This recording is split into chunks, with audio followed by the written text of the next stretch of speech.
Hello everyone, कैसे हो भाई? बढ़िया, मज़े में। ओके, तो आज है हम लोगों का डे 30, है कि नहीं? और हम लोग क्या कर रहे हैं? पॉलिटी का PYQ। कितने साल का? 35 साल का। क्वेश्चन कहाँ से होते हैं? CSE, CAPF, CDS और स्टेट PCS के कंपाइलेशन है। ओके, डे 30 है।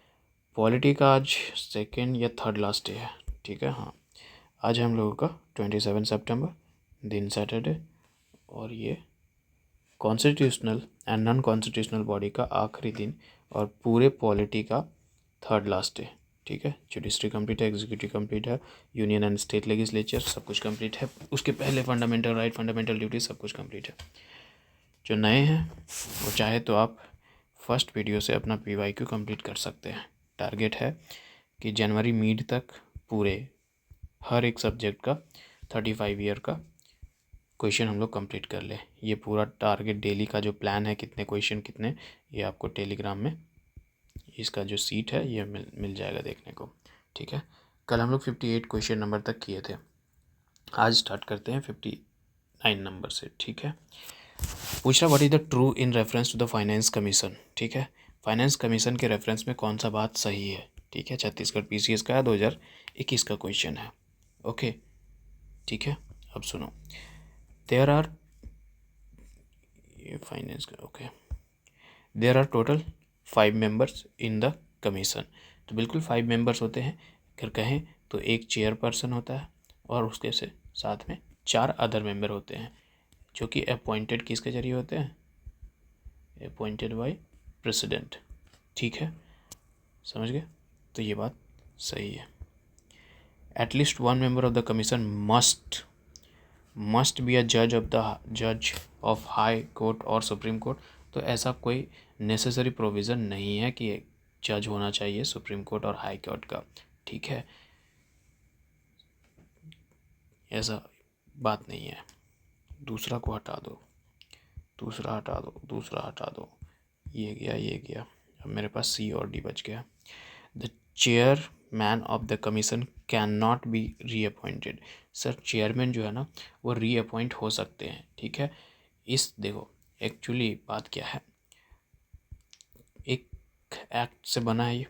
एक्ट का नाम है finance commission miscellaneous provision act 1951, और इसका जाकर के सेक्शन 6 अगर पढ़ो तो उसमें कहा है कि भाई अगर ये कमीशन जो है वो ऑफिस होल्ड कर सकता है जब तक, मतलब कि प्रेसिडेंट जब तक चाहे, ठीक है?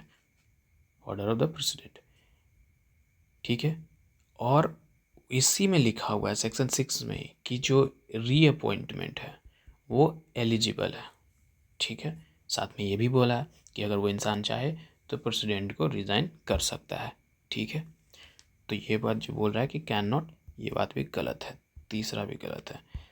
तो ये भी गया। अपने पास ऑटोमेटिकली क्या बच रहा है? Only 1 is the right answer. First chairman of the commission was के संथमन। तो फर्स्ट चेयरमैन के संथनम नहीं थे, KC नेगोय थे, ठीक है? फर्स्ट चेयरमैन कमीशन वाज नेकी गोयस। और अभी रिसेंट में क्या चल रहा है हम लोगों का? 16th फाइनेंस कमीशन, ठीक है? रिसेंट में 16 फाइनेंस कमीशन जो कि जो चेयरमैन है डॉक्टर अरविंद पांगरिया, जी हाँ, ठीक है? ये अभी रिसेंट के हैं। अगर लास्ट कमीशन की बात करो 15th फाइनेंस कमीशन की, तो उसके जो चेयरमैन थे वो थे NK सिंह, ठीक है? क्या क्या की एस्पेक्ट्स है 16 फाइनेंस कमीशन के वो देख लो। चेयरमैन देख लिया डॉक्टर अरविंद पांगरिया, पहले वाइस चेयरमैन रह चुके हैं नीति आयोग के। ये कब 16 फाइनेंस कमीशन कब कॉन्स्टिट्यूट हुआ? तो 31 दिसंबर 2023 को।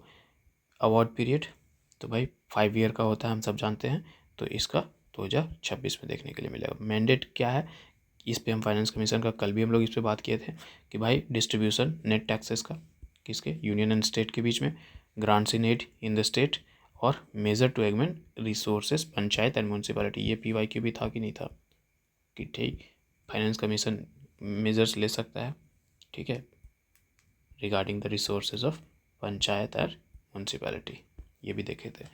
इसका जो डेडलाइन है रिपोर्ट ये कब तक सबमिट करेगा, तो इसका है कि भाई रिकमेंडेशन क्या करना है, अक्टूबर 31, 2025 तक सबमिट कर दो। ठीक है, और करंट स्टेटस की बात करें तो इसका फर्स्ट मीटिंग हो चुका है। ठीक है, जो सेक्रेटरी और ऑफिशियल ने अटेंड करा है। ठीक है, ये सब कुछ हम लोग देख लिए एक्स्ट्रा। Okay, 60 question.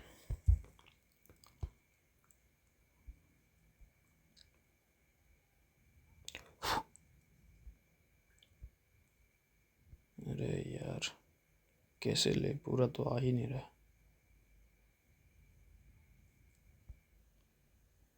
ठीक है, एक एक करके पढ़ लो।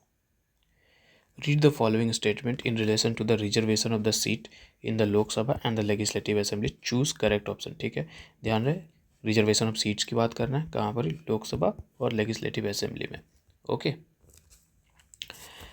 Statement 1, out of the 543 elected seats in the Lok Sabha, ठीक है 543 इलेक्टेड सीट होता है लोकसभा में, ये बात कर रहा, 84 reserve for the schedule caste. ठीक है, 84 शेड्यूल कास्ट के लिए रिजर्व सीट है। Okay, and 44 are reserve for the schedule tribe. तो ये 44 शेड्यूल ट्राइब का जो बात कर रहा है ना, ये 44 नहीं, ये 47 है। ठीक है, और हम सब जानते हैं कि भाई जो एलोकेशन होता है सीट का, ठीक है, जो एलोकेशन है सीट का, वो किस बेसिस पे डिटरमाइन किया जाता है, परसेंटेज के बेसिस पे। किसका, तो टोटल पॉपुलेशन के परसेंटेज के बेसिस पे होता है ना। और ये इंश्योर करता है कि भाई हर एक का इक्वल रिप्रेजेंटेशन हो, कोई भी एक्सक्लूड ना हो, कोई भी सोशल ग्रुप एक्सक्लूड ना हो, हर एक का रिप्रेजेंटेशन हो, इसीलिए पॉपुलेशन के क्राइटेरिया को देखा जाता है कि नहीं। तो स्टेटमेंट 1 गलत है। तीनों सही है, नहीं। स्टेटमेंट 1 ट्रू, नहीं गलत है।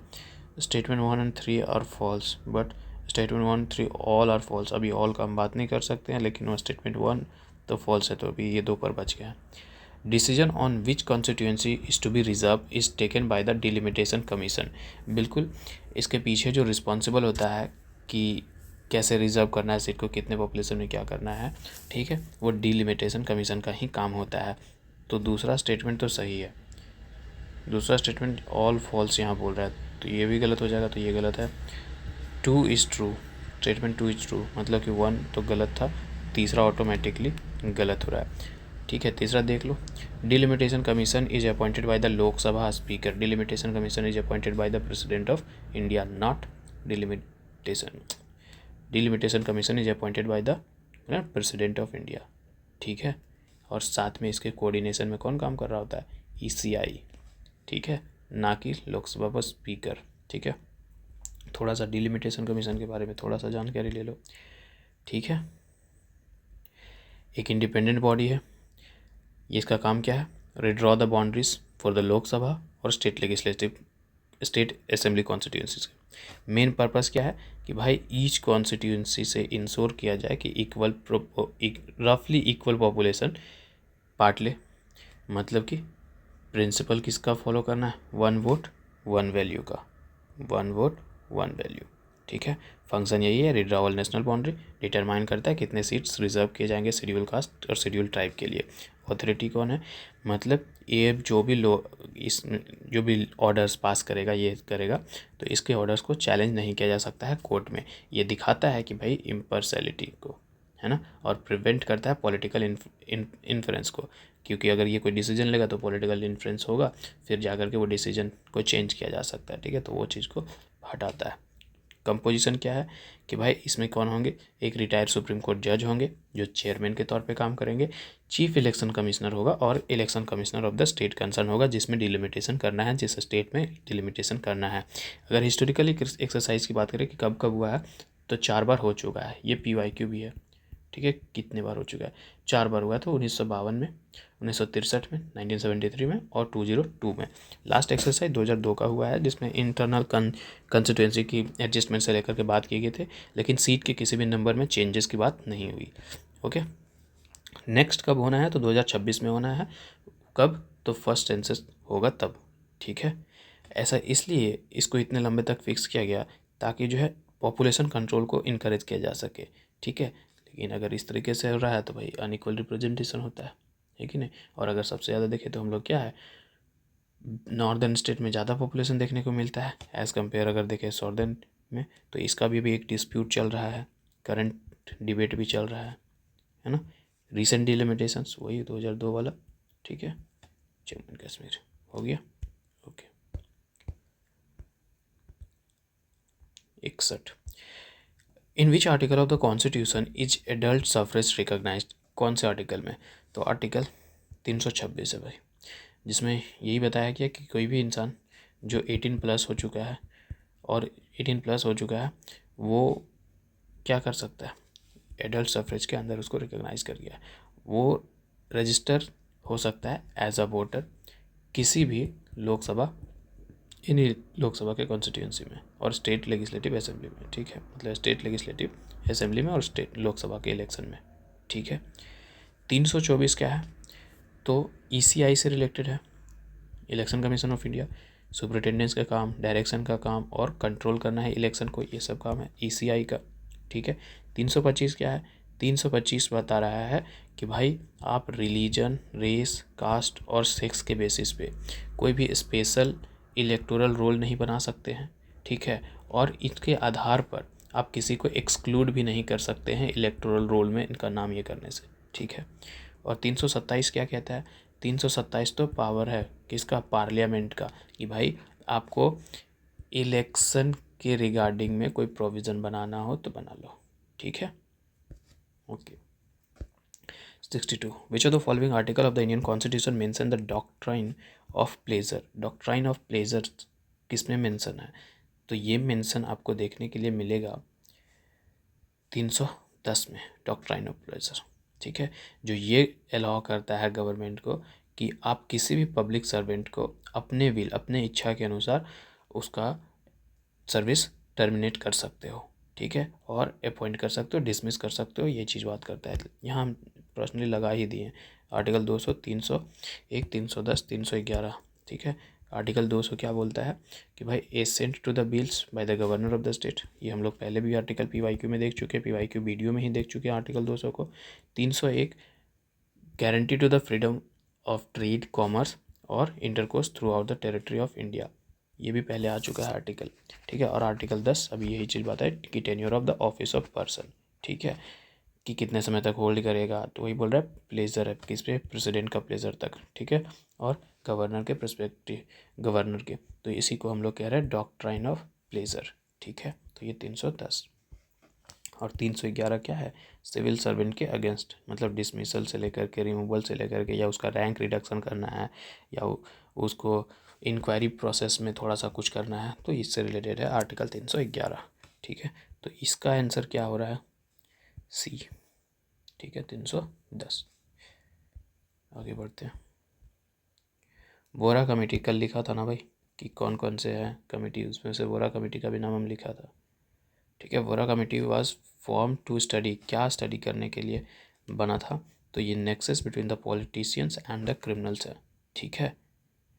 ये जो प्रॉब्लम्स हो रहे थे क्रिमिनलाइजेशन ऑफ पॉलिटिक्स के वजह से, ठीक है, क्रिमिनलाइजेशन ऑफ पॉलिटिक्स के वजह से जो प्रॉब्लम हो रहे थे उसको स्टडी करने के लिए। अब ये क्रिमिनलाइजेशन ऑफ पॉलिटिक्स कैसे हो जाता है, तो नेक्सस बन जाता है किसके बीच में, साठगांठ बन जाता है क्रिमिनल्स और पॉलिटिशियंस के बीच में और साथ में ब्यूरोक्रेट्स के बीच में। तो इस तरीके से पॉलिटिशियन जो क्या हो जाता है, क्रिमिनलाइजेशन ऑफ पॉलिटिक्स, पॉलिटिक्स का क्रिमिनलाइजेशन, गुंडे लोग ही भर जाते हैं, ठीक है, अपने अकॉर्डिंग ही काम करते हैं, ओके ओके। आगे बढ़ते हैं। 64, controller and auditor general of India submit its report relating to the account of the union to किसके पास, प्रेसिडेंट के पास करता है ना, यहाँ कहीं प्रेसिडेंट दिख रहा है, chief justice of India, prime minister, vice president, none of the, नहीं, प्रेसिडेंट के पास करता है, ठीक है ना, यहाँ नहीं है तो नन ऑफ द अबव मारो। और कैग के बारे में हम लोग कल ही परसों बात की भाई, कैग की सुप्रीम अथॉरिटी है अपना ऑडिट अकाउंट का, यूनियन एंड स्टेट का भी करता है, प्रेसिडेंट के जरिए अपॉइंट किया जाता है। आर्टिकल देखो तो कौन से आर्टिकल में, अंडर 48 के जरिए प्रेसिडेंट के जरिए अपॉइंट किया जाता है, ठीक है। रिमूव भी किया जाएगा प्रेसिडेंट के जरिए, लेकिन कैसे मैटर में, तो भाई जिस तरीके से जो है, मतलब कि दोनों ही हाउस से तुमको एड्रेस चाहिए, ठीक है, पास होना चाहिए प्रोक्लेमेशन, और साथ में ग्राउंड क्या है, मिसबिहेवियर और इनकैपेसिटी, ये चीज़ हम लोग पहले भी देख चुके हैं कल परसों, ठीक है। 65, chairperson and the member of the state public service commission are appointed by, state public service commission की बात कर रहा है तो वो किसके जरिए अपॉइंट होगा भाई, गवर्नर के जरिए ना, state state state public service commission है ना। तो आर्टिकल 316 एक में जाकर के देखो, the chairman and the member of the state public service commission appointed by the governor of the respective state, ठीक है। 66, द पावर टू ग्रांट और refuse leave, power to grant और refuse leave to the controller and auditor general shall vested in the, एक ही इंसान के पास wasted हो सकता है, सब कुछ उससे वही करा रहा है, तो किसके पास वेस्टेड होगा ये बताओ। CAG अपॉइंट हो रहा है किसके जरिए, प्रेसिडेंट के जरिए अंडर आर्टिकल 148 है ना। तो वो किसके ये पे चलेगा भाई, प्रेसिडेंट को मार दो, और क्या सोचना है इसमें, ठीक है। 67, it shall be the duty of the controller and auditor general to audit all the receipt which are payable into the consolidated fund of India, बिल्कुल सुप्रीम अथॉरिटी ही तो है, ठीक है, ऑडिट करने का इसी का तो काम है, हैं, ठीक है। यही तो देखता है कि भाई प्रॉपरली ऑडिट हुआ है अकाउंट या नहीं हुआ है, अकाउंटेड हुआ है कि नहीं हुआ है, तो ये बात तो सही है। दूसरा, controller and auditor general shall have the authority to audit report on the account stores stocks kept in any office or department of any, supreme authority है तो कोई भी डिपार्टमेंट, एनी ऑफिस, कोई भी ऑफिस और कोई भी डिपार्टमेंट का ये रख सकता है, चेक कर सकता है, ऑडिट कर सकता है, रिपोर्ट बना सकता है कि भाई क्या क्या रखो, कितने हो, कितना क्या नहीं है, सब कुछ कर सकता है। तो ये बात भी सही है, दोनों ही। वन, क्या मार दिया यार तुम, इनकरेक्ट मार दिया मैं, बोथ 1 and 2 आर करेक्ट, ठीक है। 68, who is not included in the committee to recommend name for the appointment of the chairperson and the member of the state human right commission, ये है स्टेट ह्यूमन राइट कमीशन, यहाँ पर ही member भेजे जाने हैं, उसके लिए कमेटी बन रही है। तो इस कमेटी के मेंबर्स कौन नहीं इंक्लूडेड होंगे, तो कौन कौन पहले इंक्लूडेड होते हैं वो जान लो, ठीक है। एक तो CM होता है, चीफ मिनिस्टर, चेयरपर्सन के रूप में, दूसरा होम मिनिस्टर, तीसरा leader of opposition in legislative council, और चौथा लीडर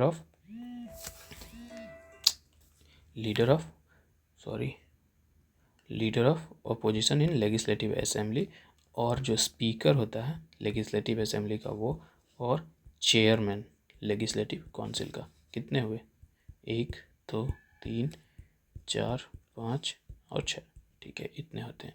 अब यहाँ पढ़ो, चीफ मिनिस्टर का नाम लिया, हाँ चीफ मिनिस्टर होते हैं। Speaker of the legislative assembly, बिल्कुल ये भी होते हैं। Incharge of the department of the home affair, तो होम मिनिस्ट्री तो बोला है, वो भी होता है। गवर्नर नहीं होता है। गवर्नर क्या कर रहा है भाई, गवर्नर अपॉइंट करेगा ना, स्टेट है, स्टेट ह्यूमन राइट कमीशन है, तो गवर्नमेंट तो अपॉइंटमेंट बॉडी हो जाएगा, मतलब वो अपॉइंट कर रहा है, तो भाई उसको क्यों रख रहे हो कमेटी में। तो चेयरपर्सन और जितने भी मेंबर होते हैं SHRC के, स्टेट ह्यूमन राइट कमीशन के, वो किसके जरिए अपॉइंट किए जाते हैं, गवर्नर के जरिए, ठीक है। और कौन कौन होते हैं इस कमेटी में, ये नाम यहाँ लिख दिया, ठीक है। आगे बढ़ते हैं। In which article of the constitution prescribe the duties of the controller and auditor general of India, तो भाई हम लोग जान रहे हैं कि 148 के अंदर क्या हो रहा है, उसका ये हो रहा है, प्रेसिडेंट उसको ये करे, अपॉइंट कर रहे है कि नहीं। तो जब इसमें अपॉइंटमेंट की बात किया गया है, इसमें अपॉइंटमेंट की बात किया, तो इसके बाद वाले में कर देगा ना भाई, उसके पावर, उसके ड्यूटीज़ के बारे में बात कर देगा, है कि नहीं, उसके रोल क्या, फंक्शन है, रिस्पॉन्सिबिलिटी क्या है कैग का, ठीक है, ये सब कुछ कहाँ मेंशन है, 149, क्योंकि इसमें तो पॉइंट हो रहा है ना, कौन कर रहा है, प्रेसिडेंट। 146 क्या है, तो 146 जो है वो सुप्रीम कोर्ट से रिलेटेड है, ठीक है, सुप्रीम कोर्ट से रिलेटेड है, हम लोग पढ़े ही हैं। 147 जो है वो क्या है, इंटरप्रिटेशन किसका, कॉन्स्टिट्यूशन का, ठीक है, साथ में गवर्नमेंट ऑफ इंडिया 1935, ये दोनों सुप्रीम कोर्ट से रिलेटेड है, ठीक है। सुप्रीम मतलब मोर स्पेसिफिक की बात करो तो 146 में सुप्रीम कोर्ट के एक्सपेंसेस से बात करता है, ठीक है, कि ऑफिसर्स, उसके सर्वेंट के क्या क्या एक्सपेंसेस हैं, ठीक है, इस पे बात करता है, ठीक है। 70 which is not the member of committee, ठीक है, sorry, who is not a member of committee for the appointment of chairperson and the member of the election. अब भी अभी ये क्वेश्चन पीछे करके आया कि नहीं करके आया, बताओ। Chairman of the council of state, state का बात वहाँ नहीं था बोला, है ना, लेजिस्लेटिव काउंसिल का बात भी बोला था, स्टेट का नहीं, ठीक है, और नॉट ही पूछा है। पीछे वाला क्वेश्चन जा करके फिर से देखो। Chairperson and the members of the state human right commissions are appointed by, कौन अपॉइंट कर रहा है? एक ही क्वेश्चन भी पीछे किया और उससे 3 क्वेश्चन हो रहा है, गवर्नर। ये देखो ना भाई, यही ना किए अभी, इसी को किए और इससे मतलब ये किए और इससे लेकर के ये सॉल्व हुआ, ये सॉल्व हुआ, है कि नहीं? मानते हो कि नहीं मानते भाई? ठीक है, SHSC के बारे में जानोगे क्या? थोड़ा सा जान लो, यहीं पर है ना, इतना आ रहा है तो ठीक है, जान लेते हैं। स्टेट ह्यूमन राइट कमीशन, ठीक है, ओके। कंपोजिशन की बात करें तो कंपोजिशन में जो होते हैं वो 3 मेंबर होते हैं, एक चेयरपर्सन होता है और 2 अलग मेंबर होते हैं, ठीक है। जो चेयरपर्सन होता है, ठीक है, वो कौन हो सकता है? रिटायर चीफ जस्टिस हो सकता है हाई कोर्ट का, और हाई कोर्ट का जज हो सकता है। Retire chief justice of high court और हाई कोर्ट का जज हो सकता है, ठीक है। ये चेयरपर्सन का बात कर रहे हैं। उसके बाद जो मेंबर होंगे वो मेंबर कौन होंगे? तो या तो सर्विंग या फिर रिटायर हाई कोर्ट के जज, और साथ में कह लो डिस्ट्रिक्ट कोर्ट के जज, ठीक है। मिनिमम जो इन लोगों का है वो 7 ईयर एक्सपीरियंस होना चाहिए, कैसे? एज अ डिस्ट्रिक्ट जज, ठीक है। साथ में कुछ स्पेशल नॉलेज होना चाहिए और प्रैक्टिकल एक्सपीरियंस होना चाहिए। किस केस में? तो तुम ह्यूमन राइट कमीशन के मेंबर बन रहे हो तो ह्यूमन राइट से रिलेटेड स्पेशल नॉलेज होना चाहिए, ठीक है, ये हो गया। टेन्योर की बात करो, टेन्योर की बात करो तो टेन्योर कितना है? 3 साल, ठीक है, और एज 70 साल, जो भी पहले हो जाए, या तो 70 साल पहले हो जाए या फिर 3 साल। अरे यार, ठीक है। उसके बाद रिमूवल भी देख लो। अपॉइंट कौन कर रहा है? गवर्नर कर रहा है, अभी भी देखा सबका। अपॉइंटिंग ऑथोरिटी जो है वो गवर्नर है, लेकिन मजे मजे में मार दोगे कि भाई रिमूवल भी गवर्नर करेगा, लेकिन रिमूविंग ऑथोरिटी जो है वो बेस्ट है प्रेसिडेंट के पास, ठीक है। इसके बारे में अब जान गया थोड़ा सा। 72 who is not the ex officio member of the national human right commission, कौन एक्स ऑफिशियो मेंबर्स नहीं है, ठीक है। देखो थोड़ा सा यहाँ, chairperson of the law commission of India is not the ex officio member of the national human right commission. बाकी जितने भी हैं वो हैं। कह रहा है protection of human right act 1993, इसका अमेंडमेंट भी हुआ 2019 में। उसमें बताया गया कि भाई ये लोग जो है ना वो एक्स ऑफिशियो मेंबर के तरीके से काम कर सकते हैं NHRC के। तो कौन? Chairperson of national human commission for the minorities, chairperson of the national commission for the schedule cast, chairperson of the national commission for the schedule tribe, और वीमेन और बैकवर्ड क्लास, और protection of child and human right. साथ में chief commissioner for the person with disability. अब human right, अभी एक और question आएगा आगे, मजा आएगा, ठीक है। ह्यूमन राइट का बात कर रहा है तो ह्यूमन राइट सबसे ज़्यादा किसका वायलेट होता है? इन्हीं लोगों का तो वायलेट होता है सर, मानते हो कि नहीं? माइनॉरिटीज़ का। किसका सबसे ज़्यादा तकलीफ़ करते हो यार? एक मिनट, माइनॉरिटीज़ को ही, शेड्यूल कास्ट का, शेड्यूल ट्राइब का, और वीमेन का ही ज़्यादा ये होता है, राइट वायलेट होता है। बैकवर्ड क्लासेस का भी होता है, और साथ में जो चिल्ड्रन होते हैं उसके ह्यूमन ट्रैफिकिंग। इसमें तो फंडामेंटल राइट्स पे भी इस पे बात किया ना यार, इन लोगों के सारे प्रोविजंस हैं, तो ह्यूमन राइट कमीशन से, तो इसीलिए इन लोगों को एक्स ऑफिशियो चेयरमैन बनाया गया है, ठीक है। अब लेकिन पूछा क्या है क्वेश्चन कि भाई नॉट एक्स ऑफिशियो चेयरमैन, तो चेयरमैन जो लॉ कमीशन के होते हैं वो नहीं होते। अब लॉ कमीशन ढूंढो कि कहाँ है law commission. Chairperson of national commission for minority ये तो होता है, chairperson for the law commission of India यही नहीं होता है, ठीक है। और chairperson national commission for the schedule cast and schedule ये होते हैं, चेयरपर्सन नेशनल फॉर वुमेन ये भी है, देख चुके हैं, ठीक है। ओके आगे बढ़ते हैं। 73 अ सिटिंग जज ऑफ द हाई कोर्ट और द सिटिंग डिस्ट्रिक्ट जज can be appointed as a member of the state human right commission after the, ठीक है, कह रहा सिटिंग जज जो है हाई कोर्ट का या सिटिंग जज है डिस्ट्रिक्ट कोर्ट का, इसको member of state human right commission के तौर पे अपॉइंट कर सकते हैं, लेकिन उससे पहले आपको कंसल्ट करना पड़ेगा। तो आप किससे कंसल्ट करोगे, तो कंसल्ट जो करना पड़ेगा एक तो पहला चीफ जस्टिस है, ठीक है, उससे chief justice of high court इससे कंसल्ट करना है, और जिस स्टेट्स के बना रहे हो उस स्टेट्स का, तो कंसर्न स्टेट का कर लो। तो कौन सा होगा, गवर्नर नहीं, chief justice of the high court of the concern state, बिल्कुल। Chief justice of supreme court नहीं, प्रेसिडेंट नहीं, ठीक है, जहाँ बना रहे हो वहाँ पर। The state human right submits its annual report, किसको सबमिट करता है एनुअल रिपोर्ट, स्टेट गवर्नमेंट को। स्टेट ह्यूमन राइट कमीशन है तो स्टेट गवर्नमेंट को ही करना चाहिए, बात मानते हो कि नहीं। तो कहाँ दिख रहा है स्टेट गवर्नमेंट, मार दो।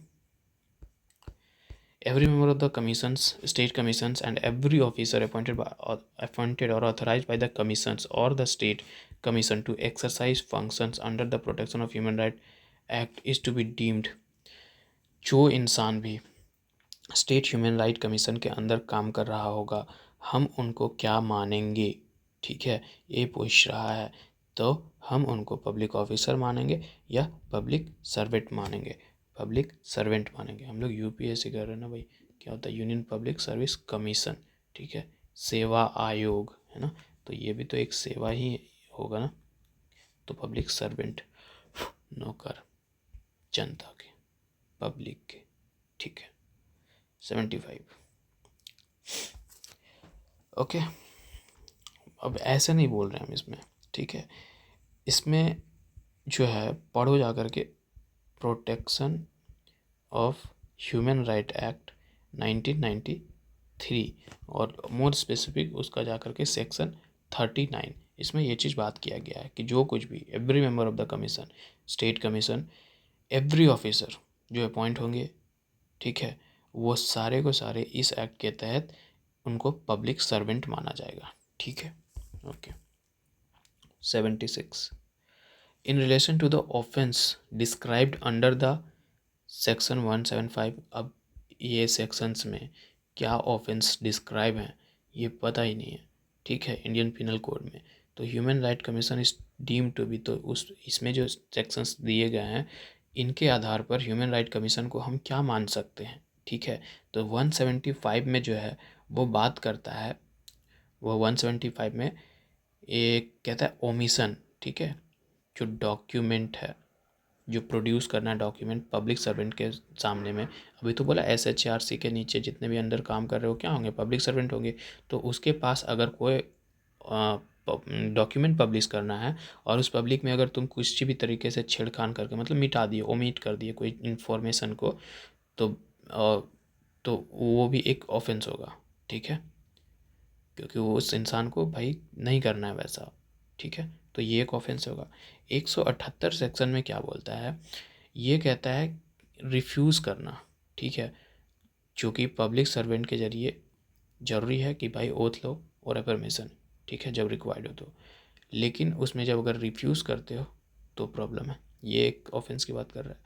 79 में refuse to answer public servant, अगर पब्लिक सर्वेंट तुमसे कोई क्वेश्चन पूछ रहा है SHRC के अंदर और तुम उसको रिफ्यूज़ कर रहे हो, आंसर नहीं बता रहे हो, उस वक्त बोलेगा मेरा फंडामेंटल है राइट टू साइलेंस तो ये दिक्कत है इसमें। इस एक्ट के तहत पूछ रहा है तो तुमको बताना पड़ेगा, ठीक है। उसके बाद 180 सेक्शन जो है ये है, तुमको कोई भी स्टेटमेंट प्रोड्यूस हो गया, स्टेटमेंट बन गया और उस स्टेटमेंट में साइन करने से तुम जो हो रिफ्यूज़ कर रहे हो, तो ये भी एक ऑफेंस माना जाएगा, ठीक है। उसके बाद सेक्शन 228, ठीक है, ये है इंटेंशनल इंसल्ट, ठीक है, और interpretation to the public servant. जो भी पब्लिक सर्वेंट जो है वो एज अ जुडिशियल कैपेसिटी अगर प्रोसीडिंग कर रहा है तो वो इंटेंशनली अगर इंसल्ट करता है या गलत इंटरप्रेट करता है तो उसको भी ऑफेंस माना जाएगा, ठीक है।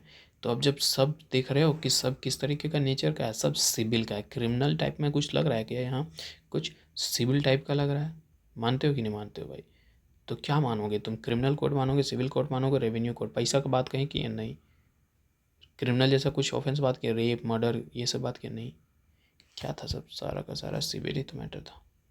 तो उस वक्त हम ह्यूमन राइट कमीशन को सिविल कोड के तरीके से मान सकते हैं, ठीक है। While the dealing with the complaints of the violation of the human right commission, the member of the armed forces, the commission either on its own motions or on the receipt of the petitions will क्या करेगा, क्या करेगा, कह रहा है कि जब complaints की वायलेशन ऑफ ह्यूमन राइट हुआ है, ठीक है, मतलब ह्यूमन राइट के वायलेशन किया है, ठीक है, कोई भी मेंबर मतलब कि आर्म फोर्सेस के मेंबर, ठीक है, तो उस वक्त कमीशन क्या कर सकता है, ठीक है, अपने से कोई पिटिशन ये कर सकता है या कोई क्या करेगा, तो ठीक है उस वक्त जो है अपने से इंक्वायरी करेगा नहीं, डायरेक्शन देगा कंसर्न पब्लिक ऑफिसर को कि इंक्वायरी करो उस वक्त जो है, क्योंकि भाई उस वक्त जो है वो ये कर सकता है, seek a report from the central government, ठीक है, सेंट्रल गवर्नमेंट से वो रिपोर्ट मांगेगा, ठीक है, और वो रिपोर्ट जो है सेंट्रल गवर्नमेंट को 3 महीने के अंदर देना पड़ेगा, ठीक है, ऐसा कमीशन के जरिए स्पेसिफाइड किया गया है।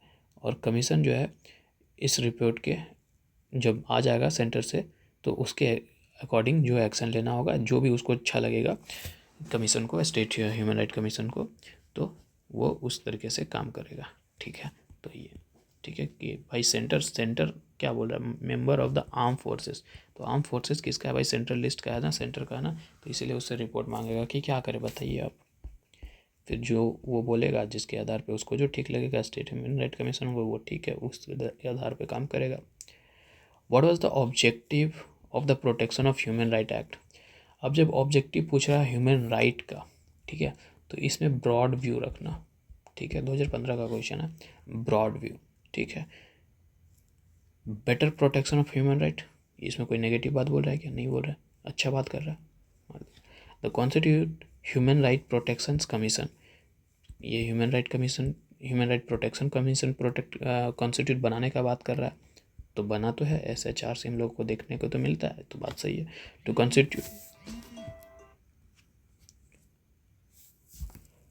Constitute human right protection commission in the state, to constitute human right protection commission in the state, वही तो हुआ SHRC, ठीक है। तो ऑल ऑफ द एबव मारो यार, ठीक है, सब कुछ।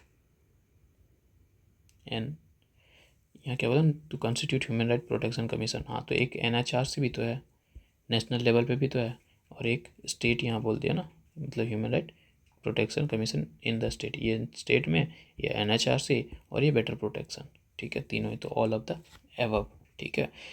और अगर मतलब क्या ही था कि प्रोविजन ह्यूमन राइट एक्ट का भाई, कि NHRC बनाओ नेशनल लेवल पे, SHRC बनाओ स्टेट लेवल पे, क्या करना है, अगर कोई वायलेट कर रहा है ह्यूमन राइट का तो उसका इन्वेस्टिगेशन करो, जो उस पर भी एलिगेशंस लगे उस पर भी, और उसके अगेंस्ट में क्या लो, एक अप्रोप्रिएट एक्शन लो, जो कोई भी ह्यूमन राइट वायलेशन कर रहा है उसके अगेंस्ट में कुछ ये लो, और साथ में ये भी इसमें इस एक्ट में बात किया कि इस्टेब्लिशमेंट करो, किस चीज़ का इस्टेब्लिशमेंट, ह्यूमन राइट कोड का, है ना, और जो है एक ऑफिशियल मैन को ट्रेन करो, ठीक है, लॉ इन्फोर्समेंट के लिए, और साथ में प्रमोट करो क्या, ह्यूमन राइट एजुकेशन को, समझे, okay.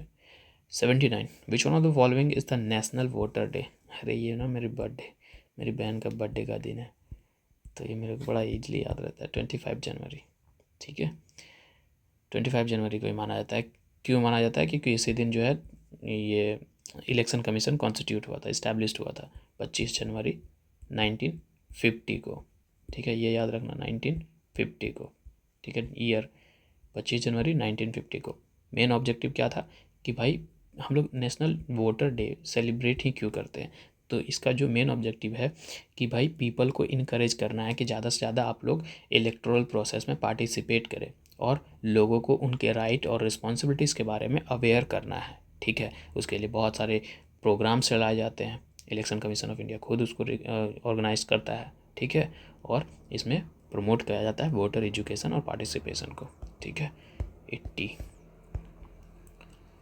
In India, which one of the following is responsible for implementation of the government of India's policies in all matters concerning the telecommunication, ठीक है। टेलीकम्युनिकेशन से रिलेटेड कौन जो है, कह रहा है इंडिया, भारत में इनमें से कौन जो है रिस्पॉन्सिबल है किस चीज़ के लिए, इम्प्लीमेंटेशन किस चीज़ का, तो गवर्नमेंट ऑफ इंडिया के पॉलिसीज़ के इम्प्लीमेंटेशन से कौन, इम्प्लीमेंटेशन के लिए कौन रिस्पॉन्सिबल है किस में, तो हर एक मैटर, अगर वो मैटर टेलीकम्युनिकेशन से रिलेटेड है तो आप लोगों के मैसेज में आता होगा, मोबाइल में मैसेज आता होगा ट्राई का, कभी कभी मैसेज आता है, कभी पढ़े हुए, ध्यान से देखना।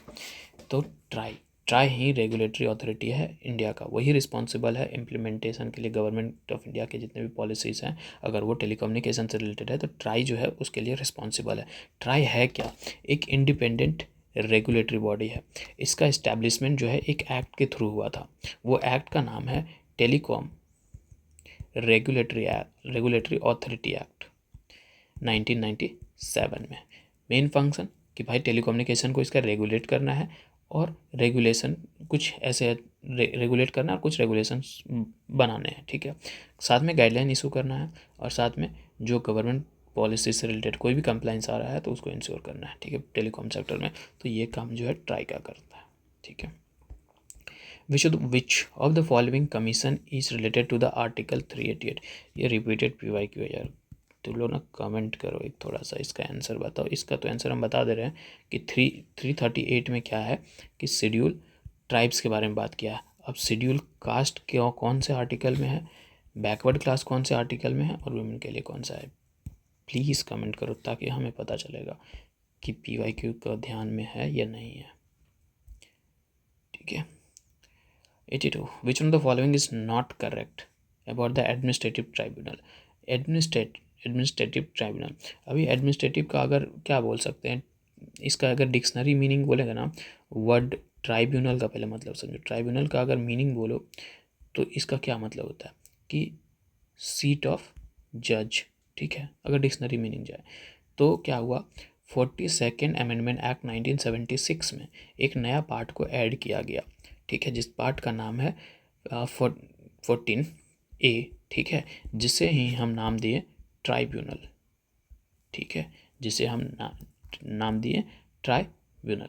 अब जो है इसमें 2 आर्टिकल है, इसमें 2 आर्टिकल है, यहाँ देखते हैं यार, उधर ये हो जाएगा, ठीक है।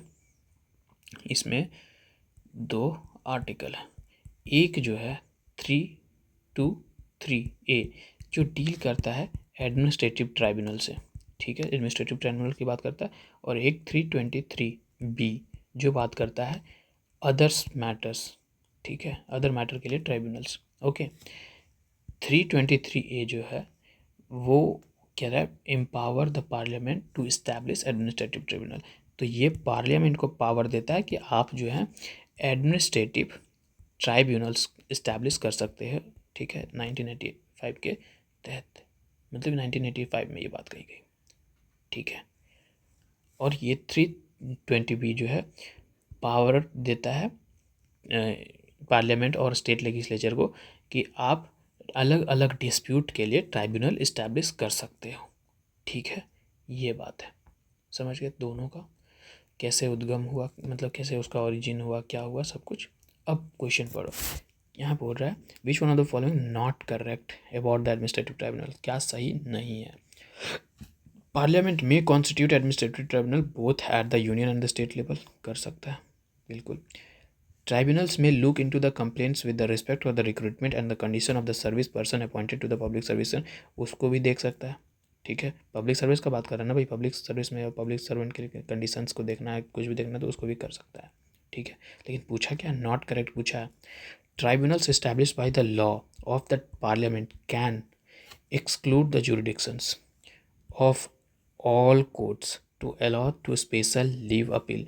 जब सुप्रीम कोर्ट पढ़ रहे थे तो एक स्पेशल लीव था, वो पूरा का पूरा सिर्फ स्पेशल लीव क्या था, ये सुप्रीम कोर्ट से ही ये करता है। तो भाई यहाँ क्या बोल रहा है, all court allow the special leave to the appeals, नहीं, इस्टेब्लिश हुआ ट्राइब्यूनल, ठीक है, हर एक कोर्ट के लिए, लेकिन एक कोर्ट छोड़ करके जो एपेक्स कोर्ट है अपना, कौन है, सुप्रीम कोर्ट, इसको छोड़ करके अंडर आर्टिकल 336 136 में जाकर के पढ़ो, ठीक है। तो ऑल ये गलत कर दिया, अब ये गलत कर दिया तो आंसर ही पूछा था नॉट करेक्ट, तो यही मार दो, ठीक है। आगे बढ़ते हैं 83, okay. Prime ministers national relief funds is operated by which one of the following bodies. PMO यार बच्चा बच्चा जानता है, जब कोरोना आया था उस वक्त ज़्यादा चर्चा में आया था पीएमओ, कुछ इस पे एलिगेशंस भी लगे थे कि कहाँ गया सारा पैसा जो कोविड के दरमियान ने पीएमओ के फंड में सारा पैसा जो जनता के जरिए भेजा गया रिलीफ के लिए, वो कहाँ गया पैसा, ठीक है। तो वो इस पीएमओ ऑफिस के जरिए मेंटेन किया जाता है, ठीक है। ये जो NRF है, नेशनल रिलीफ फंड, इसका इस्टेब्लिशमेंट 1948 में होता है। क्यों होता है कि भाई इमीडिएट रिलीफ देना है वैसे फैमिलीज़ को जो नेचुरल क्लैमिटीज़ के वजह से मारे गए हैं, चाहे वो फ्लड हो, चाहे वो साइक्लोन हो, चाहे वो अर्थक्वेक हो, और कुछ भी हो सकता है, ठीक है। कोरोना में भी इसका इस्तेमाल किया गया। इसके जो हेड होंगे वो कौन होंगे, प्राइम मिनिस्टर होंगे। इसका जो एडमिनिस्ट्रेशन की अगर बात करें तो जॉइंट सेक्रेटरी और प्राइम मिनिस्टर के साथ में होगा, ठीक है, ओके, समझ गए। तो ये पीएमओ ऑफिस, ओके। आगे बढ़ते हैं।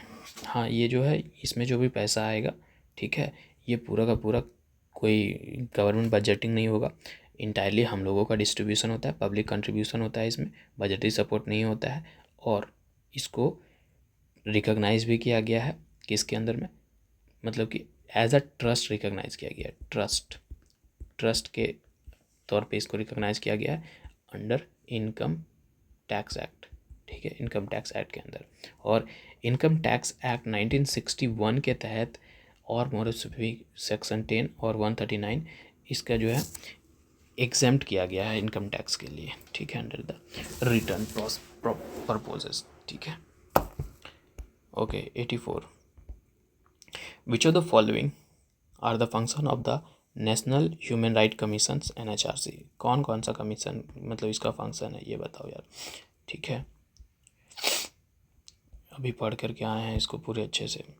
Inquiry its own initiative on the violation of human right, कोई वायलेशन ऑफ ह्यूमन राइट है तो अपने से वो इंक्वायरी कर सकता है और बोला तो कभी कभी तो सिविल कोर्ट भी बन जाएगा, ठीक है। Inquiry on the petition represented to it by the victim के जरिए अगर कुछ पिटिशन फाइल किया गया तो भी हाँ कर सकता है। Visit to jail to study the conditions, ये ऑप्शन ही एक्चुअली कल आया था पूरा, visit to jail and study the condition of inmates, बिल्कुल ये भी कर सकता है। इनमेट्स मतलब कि अच्छे से जो उसके साथ ट्रीट नहीं कर रहा है, ठीक है। Undertaking and the promoting research in the field of human right bill, ठीक है, ह्यूमन राइट से रिलेटेड कुछ भी और कुछ रिसर्च करना है, कुछ प्रमोट करना है, ठीक है, उसको कुछ संज्ञान में लेना है, तो ये सब भी काम ह्यूमन राइट कमीशन कर सकता है। तो मतलब कि सारे के सारे all of the above this, ठीक है, ओके। आगे बढ़ते हैं 85, national commission for women was created by, किसके जरिए क्रिएट किया गया था नेशनल कमीशन ऑफ वुमेन। हम लोग क्या जान रहे हैं, एक मतलब एक्ट ही पूछ रहा है ना, मतलब एक एक्ट के जरिए ये किया होगा, तो उस एक्ट का क्या नाम था, national commission for women act 1990, ठीक है, समझ गए। अब इससे हुआ तो एक स्टैट्यूटरी बॉडी के तरफ पे होगा क्योंकि एक्ट से बन रहा है, कब हुआ, जनवरी 1992 में पूरी तरीके से इफेक्ट में आ गया, ठीक है। फर्स्ट जो कमीशन था वो कब बना, 31 जनवरी 1992, और इसकी जो चेयरपर्सन उस वक्त थी वो मिसेस जयंती पटनायक। रेड मूवी देखे हो, उसमें पटनायक बोलता है ना, मतलब उसका टाइटल नाम होता है पटनायक, ठीक है। तो function of the national commission for women, तो इसका क्या होगा फंक्शन कि भाई वुमेन के रिलेशन में जो कुछ भी है रिलेटेड में उस सब के लिए उसको रिव्यू करना, उसको सेफगार्ड प्रोवाइड करना, साथ में रेमेडियल कह सकते हैं, रेमेडियल मेजर्स भी लेना, और गवर्नमेंट ऑफ इंडिया को एडवाइस करना इनसे रिलेटेड कुछ पॉलिसीज़ बनाने के लिए, ठीक है। तो भाई जब लॉ के जरिए बन रहा है, एप्लीकेबल सब पर है, तो कौन बनाएगा? एक ही इंसान बना सकता है ना, पार्लियामेंट। तो act passed by parliament, constitution amendment नहीं, ठीक है। 86. Which one of the following statement with regard to the National Commission for the Scheduled Tribe is not correct? Scheduled tribe से लेकर के बात पूछ रहा है, तो कौन सा बात सही नहीं है, ठीक है। The union and the every state government shall consult the commission on all the major policy matter affecting the scheduled tribe. बिल्कुल, यूनियन भी और हर एक स्टेट गवर्नमेंट भी कंसल्ट कर सकता है कमीशन से, national commission for the scheduled tribe से, कि भाई जितने भी पॉलिसीज मैटर जो अफेक्ट करते हैं शेड्यूल्ड ट्राइब्स को, उनसे रिलेटेड वो कंसल्ट कर सकता है, चाहे पॉजिटिव में हो चाहे नेगेटिव सेंस में हो, हर एक तरीके से, ठीक है। समझ गया। All the reports of the commission and the its recommendation shall be laid only in the before the Lok Sabha. नहीं, जो कमीशन का रिपोर्ट होता है, एनुअल रिपोर्ट, वो प्रेसिडेंट ऑफ इंडिया के सामने लिया जाता है, और प्रेसिडेंट ऑफ इंडिया जो होते हैं वो कहाँ प्लेस करते हैं? पार्लियामेंट में प्लेस करते हैं। तो सिर्फ लोकसभा क्यों लिख दिया भाई? ये स्टेटमेंट ही गलत बना दिया, सिर्फ लोकसभा लिख करके। तो यहाँ पूछा ही क्या था? Not correct, B is the right answer. The commission while investing any matters has all the power of the civil court. अभी यही ऑप्शन पीछे में देख करके आया कि नहीं? येस और नो? हाँ बताओ यार कमेंट में, देखा कि नहीं देखा। The commission has the power to regulate its own procedure. बिल्कुल, अपने प्रोसीजर को रेगुलेट कर सकता है भाई, रेगुलेट कर सकता है, रिव्यू भी कर सकता है, कुछ गलतियाँ भी तो हो सकती हैं, तो भाई ठीक है, सुधार करेंगे तो देखो, रेगुलेट कर सकता है। 87. Which one of the following are the essential requirement for a person to be appointed as a member of the finance commission? अगर फाइनेंस कमीशन के मेंबर्स होना है तो कौन सा जो है, कौन सा रिक्वायरमेंट चाहिए? तो फाइनेंस कमीशन के अगर मेंबर होना है तो भाई तुम जज, एक जज अभी भी पीछे देखे थे कि ठीक है, कि क्वालिफाइड जज हो, किसका? हाई कोर्ट का, ठीक है। तुम्हारे पास नॉलेज होना चाहिए गवर्नमेंट अकाउंट से रिलेटेड या गवर्नमेंट फाइनेंस से रिलेटेड, ठीक है, या फिर एक्सपीरियंस्ड हो तुम किस में? एडमिनिस्ट्रेशन में और फाइनेंशियल एक्सपर्टीज़ में, फाइनेंशियल एक्सपर्टीज़ में, और साथ में स्पेशल नॉलेज हो किसका? इकोनॉमिक्स का, ओके, ये चीज़ें हैं। अब यहाँ ऑप्शन पढ़ो, सुप्रीम कोर्ट जज और one to be appointed as such. Supreme court नहीं, हाई कोर्ट जज है ना, चेयरमैन ऑफ फाइनेंस के, ठीक है। पब्लिक क्या बोल रही है? ठीक है, मतलब यहाँ बोला ना अभी हाई कोर्ट की क्वालिफाइड, ना कि सुप्रीम कोर्ट, तो ये बात तो गलत हो गया। वन को हटा दो सर, एक हटाया और आंसर पर आ गया। 2019 CAPF का क्वेश्चन है। Person having the wide experience in financial matter and administration, ये तो बात बोला। Person having the special knowledge of the economics, यही बात तो बोला, ठीक है। 87 का सी, okay. 88. Who among the following is not associated to the governing council of NITI Aayog? NITI Aayog से कौन नहीं है रिलेटेड, ठीक है, ये चीज़ पूछ रहा है। तो भाई नीति आयोग के हेड कौन होते हैं भाई? जी चेयरमैन जो होते हैं वही तो प्राइम मिनिस्टर होते हैं, लेकिन यहाँ पूछा क्या? नॉट एसोसिएटेड विथ, ठीक है। तो नॉट एसोसिएटेड में अपने पास जो हो जाएंगे वो हो जाएंगे प्रेसिडेंट, ठीक है, क्योंकि PM भी होते हैं, चीफ मिनिस्टर हर एक स्टेट्स के होते हैं, यूटीज़ के होते हैं, लेफ्टिनेंट गवर्नर भी जो अगर जहाँ हैं वहाँ भी होते हैं, ठीक है। इसके साथ एक्स ऑफिशियो मेंबर्स भी होते हैं, वाइस चेयरमैन भी होते हैं नीति आयोग, ठीक है। स्पेशल इन्वाइटीज़ भी कुछ लोग हो सकते हैं, तो एक इंसान नहीं होता है, वो है प्रेसिडेंट, एग्जीक्यूटिव बॉडी है ना भाई, ठीक है। आगे बढ़े, अच्छा ख़त्म हो गया क्या? अच्छा नीचे 89. One nation one election is to be rationalise, 2022 का क्वेश्चन है, ठीक है। अगर वन नेशन वन इलेक्शन आता है इंडिया में, तो विच article of India constitution will require an amendment? तो इनमें से कौन सा आर्टिकल होगा जिसमें रिक्वायरमेंट होगा, अमेंडमेंट करने का ज़रूरत होगा? 83, 172, 356, 246। तो भाई सारे में ज़रूरत होगा, ठीक है। तो इसको मारो मोर देन वन। अब कैसे होगा, क्यों होगा, ये देखो यहाँ पर ही, ठीक है, यहाँ पर ही आर्टिकल्स लगाए गए हैं कि क्या कौन सा आर्टिकल बोल रहा है। 83 आर्टिकल किससे बात करता है? ये duration of India's parliament house के बारे में बात करता है। तो अभी देखो तो लोकसभा का किसी का असेंबली कभी 5 साल कभी चल रहा है, कभी कभी का 5 साल, अभी जैसे बिहार में होने वाला है तो अभी इसका 5 साल तो चलेगा, तो अभी से अलग चलेगा। और अगर पार्लियामेंट का बात करो, लोकसभा का, तो वो तो हो चुका है इलेक्शन 2024 में, वो तो अलग चलेगा। तो क्या हम जानते हैं कि सबका 5 साल होता है, लोकसभा का, राज्यसभा का। तो अगर वन नेशन वन इलेक्शन आता है तो हर एक स्टेट में एक ही साथ इलेक्शन कराना पड़ेगा, तो इफेक्ट पड़ेगा 83 का, क्योंकि यहाँ तो टर्म्स के बारे में बात कर रहा है कि नहीं, 5 साल सबका। तो सबका सबका टर्म्स को एक बैलेंस में लाना पड़ेगा, मतलब सबका स्टार्टिंग पॉइंट सेम करना पड़ेगा। तो इसके लिए यहाँ चेंजेस करना पड़ेगा, इफेक्ट पड़ेगा। आर्टिकल 172 ये क्या बात करता है, स्टेट लेजिस्लेचर के ड्यूरेशन के बारे में। ठीक है, लेजिस्लेटिव असेंबली 5 साल ईयर टर्म और लेजिस्लेटिव काउंसिल परमानेंट। तो भाई इससे भी देखो ना, इसमें भी इफेक्ट पड़ेगा कि नहीं, ये मतलब दोनों सिमिलर की बात कर रहा है। आर्टिकल 356, आर्टिकल 356 क्या है, प्रेसिडेंट डिक्लेयर करता है ना प्रेसिडेंट रूल। ठीक है, और अगर ये आ जाता है imposition of president rule during the national machineries breakdown, अगर ये आता है वन नेशन वन इलेक्शन, तो भाई जब वन नेशन वन इलेक्शन हो रहा है एक ही साथ, तो तुम कैसे लगा सकते हो कहीं पर ही प्रेसिडेंट रूल। अगर प्रेसिडेंट रूल लगा दिए तो उस स्टेट में तो इलेक्शन हुआ ही नहीं हैं, फिर तो वन नेशन वन इलेक्शन कहाँ तुम कर पाए, नहीं कर पाए। तो तुमको अमेंडमेंट यहाँ भी करना पड़ेगा कि भाई नहीं लगा सकते हो तुमने प्रेसिडेंट रूल, जब कुछ भी हो जाए, अगर इलेक्शन हो रहा है तो। ठीक है, तो वहाँ भी इफेक्ट आएगा। Article 246 allocate the legislative power between the union states and the union based on the union state and the concurrent list. मतलब क्या है, आर्टिकल 246 में बांटा गया ना भाई पावर को। ठीक है, कि आप यूनियन है तो आपको इस पर कानून बनाना है, आप स्टेट है आप पर इस पर कानून बनाना है। ठीक है, और कुछ जो है कि आप दोनों को बनाना है, उसको हम कंकरेंट लिस्ट कह दिए। और कुछ तो एक रेसिडरी लिस्ट जो कि यूनियन के साथ है। तो इस पे भी इफेक्ट पड़ेगा कि कौन से मैटर पे कौन सा कानून बनाएगा आप भाई। तो इलेक्शन वाला मैटर को अब किससे कौन बनाएगा, कंकरेंट पावर में रखें, कहाँ रखें, ये दिक्कत हो जाएगा। ठीक है, तो इसको भी अमेंड करना पड़ेगा। तो इसीलिए बोला कि भाई सारे के सारे पे इफेक्ट पड़ेगा। ठीक है, सारे को अमेंड करना पड़ेगा आर्टिकल। ठीक है, अब देखो ना भाई, इसको यूज़ कर लेना मेंस के आंसर राइटिंग में कि भाई आर्टिकल इतने इतने इतने में इफेक्ट पड़ेगा वन नेशन वन इलेक्शन आए तो। ये ड्रॉबैक्स के तौर पे कर सकते हो और पॉजिटिव्स के तौर पे कर सकते हो। ठीक है, with reference to the finance commission, with reference to the finance commission of India consider the following statement. Finance commission से रिलेटेड कौन सा स्टेटमेंट सही है। ठीक है, फाइनेंस कमीशन कल परसों भी हम लोग पूरी तरीके से पढ़ा था ना, फिर भी देखो फाइनेंस कमीशन क्या है। फाइनेंस कमीशन एक स्टेचुटरी बॉडी है क्या।